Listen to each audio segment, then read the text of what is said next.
Tori goes out of hiatus, and Shimabukuro, you got a lot of explaining to do.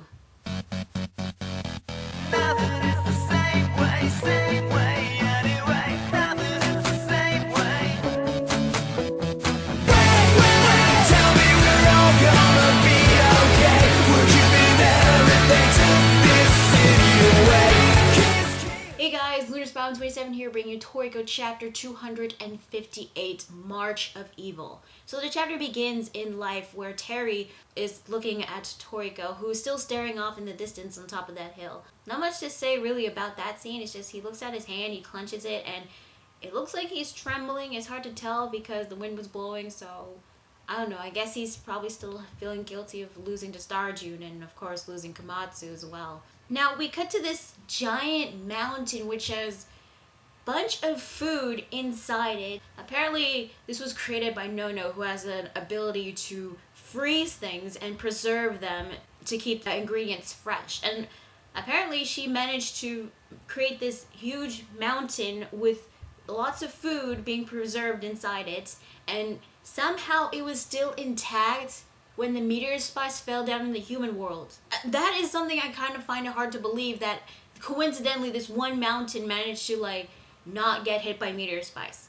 But hey, at least we learned a little bit of something about Nono's abilities. She can freeze things, so hey, ice powers, that sounds pretty cool. So with this mountain, Setsuno and the rest of the remaining chefs that were previously from the Cooking Fest will use this to give to everybody in the human world so that the human race will not starve. With Branchi, however, he's going to head back to the gourmet world because he's going to gather up some ingredients from the bewitching food world. I really hope we get to see more of Branchi because I really like this guy, and I hope we get to see him go to gourmet world. I don't know why, because he's like one of my new favorite lightning users. He's awesome.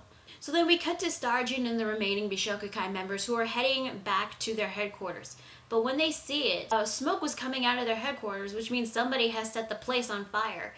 Who did this? I don't know. I'm guessing it's one of the Neo traders. Now, Starjun tells Grimpatch to put out the fire, but he can't seem to do so because it looks like he's having a headache. He's not feeling very well. I'm assuming it's probably all that poison he consumed from Coco, because, you know, come to think of it, we don't even know, like, how or why Grimpatch is immune to Coco's poison. I guess it has something to do with those lungs of his. And maybe Coco did something to Grimpatch, which is why he looks like he's not feeling very well. But we cut to another location, and it turns out to be the headquarters of Neo. Yes, we're going to see more of Neo and their headquarters, and we get to learn a little bit more of what they're planning. Not a lot, but at least enough for us to get the gist of what's going on, I guess. We actually get to see the Saiseiya Moyan Shaishai, the gourmet human national treasure, who looks kind of creepy to me.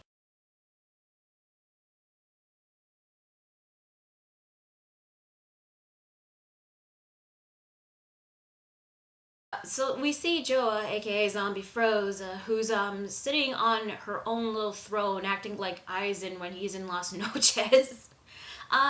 She says something like this: "Good taste gives humans energy and vitality, so they'll be brimming with life." So you could say that people's unhappiness, in other words, good taste, is exactly what we seek. I'm not really sure what this means, but these good tastes are something that Neo really need, from what it looks like. And we actually get to see another member of Neo. It's probably the hair. That's why he looks so creepy to me. I'm so happy right now it looks because like he's got drills coming out of his face. We It looks kind of weird. Jojo from the Bishokukai talking to certain somebody, which we don't know who it was. This person was going to go to the cooking stadium to find a certain chef. The weird thing is, Jojo was in a silhouette. I mean, they didn't actually show him. They showed him in that chapter as a silhouette, which I don't know why they did that, because we've seen him before. So this is a bit of a hypothetical theory here, but what if Jojo was a member of Neo? I mean, how friggin' crazy is it? Members of the Bishokukai are members of Neo. Hey, hi, yeah, guess what? I was right. Okay, I'm not gonna do like a little dance or jig. I'm too dignified for that, especially whenever a prediction I have it comes true. However, I will say that I freaking called it! Yes! Yes, yes, yes, yes, yes! Oh my god, it feels so good to be right when it comes to my predictions of this series. I freaking called it! Ugh. Sorry about that. Hey, at least I didn't do a dance.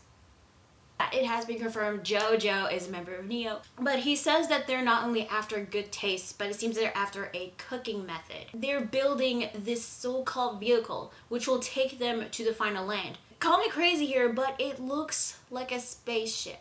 Oh my god, the final land is in space. Oh my god, we're actually gonna go to space. Toriko in space. Actually, that actually sounds pretty cool. I mean, think about it. I mean, we've been to like many different locations. Up in the air, underground, caves, forests, deserts, waterfalls, underwater. All that's left is space. It makes kind of sense if you think about it.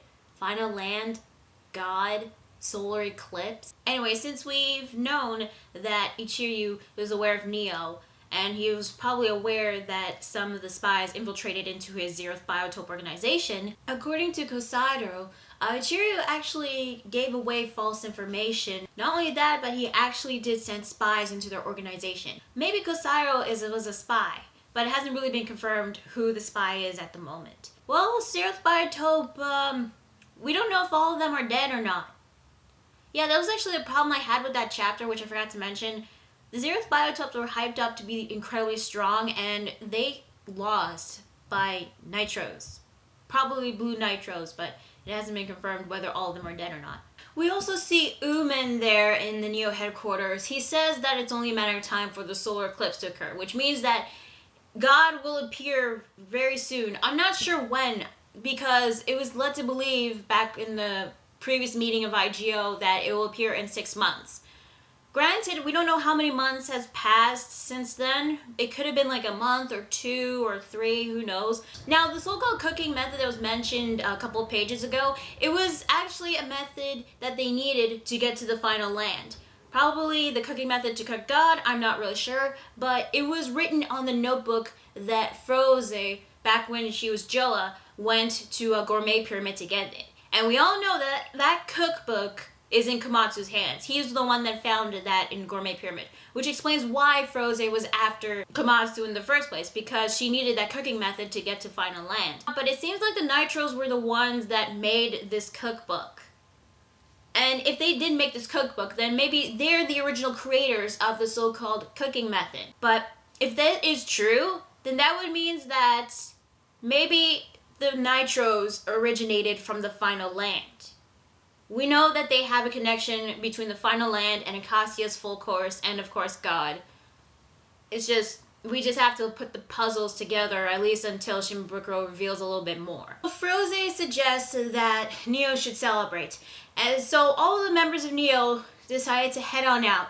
Not really sure where exactly, but maybe we'll know later on. Now we actually get to see some of the previous members that were revealed. Now the surprising thing about this is that not only was Kaitora a member of Bishokukai, a member of Neo, but the remaining members that were out in the gourmet world, the Bishokukai, Kuramado, Niceny, Boneless, Doris, and Karyu, they're also members of Neo. But we are missing one person, and we don't know whether he truly is a member of Neo.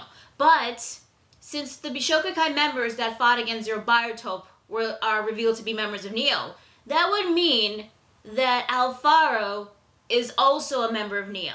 He's not shown in this chapter, so maybe he really is a traitor to the Bishokukai, or maybe he's still loyal to the Bishokukai. I'm not sure, but it seems it's most likely that the Bishokukai members that fought Zeroth Biotope, all of them have got to be at least members of Neo, which means Alfaro might also be a member. We actually move on to yet again another location, this time Coco's house, where we see Zebra and Sunny, who are all okay, especially Sunny after that fight he had with Tommy Rod.